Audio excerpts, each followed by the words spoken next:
When I'm at work, I've got one of my colleagues who has bags of sweets because she gives those as rewards to kids. And I find it hard not to raid her sweet bag, and get chocolates out, things like that. I mean, I think diabetes type 2 must be in our genetics, like for us to have more of a risk to be able to get it. Yeah. Because obviously Granny had it and you have it. Yeah. When did you first find out you had diabetes? I think it was about 3 years ago. The nurse that was taking blood samples said your sugar levels are very high, we better take some more tests. My GP said your sugar levels are very high, well, you've got diabetes too.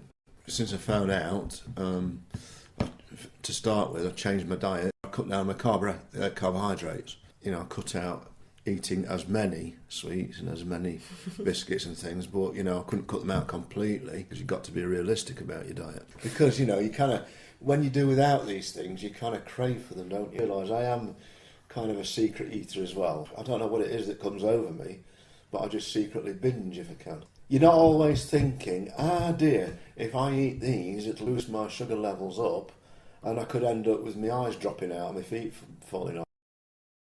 6 tablets of metformin a day, basically, with meals. And she has warned me that if it's not controlled by that, there's another stronger drug that they might have to put me on. I can't remember the name out there. And then obviously after that it would be insulin.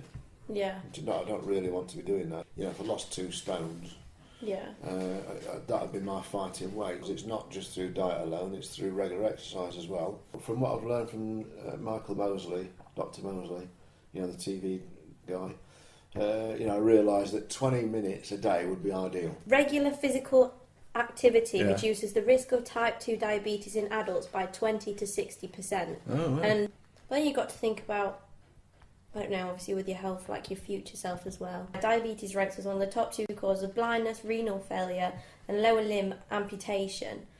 You said you didn't like me mentioning this stuff before, didn't you? What's that? About the types of problems. Yeah, because what I don't know about, don't worry about, you see. No, I'm not. I shouldn't be an ostrich. I mean, my mum was an ostrich. She stuck her head in the sand. She was secretly nipping out and getting some sugar stuff, and then having a bit of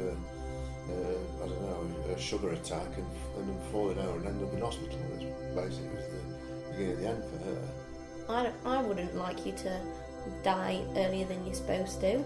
I know everyone's got to die someday and you keep on saying this, but if it's something that you can prevent and help... Of course, yeah. Nobody wants to die early, do they? I'd like to see you grow up and your kids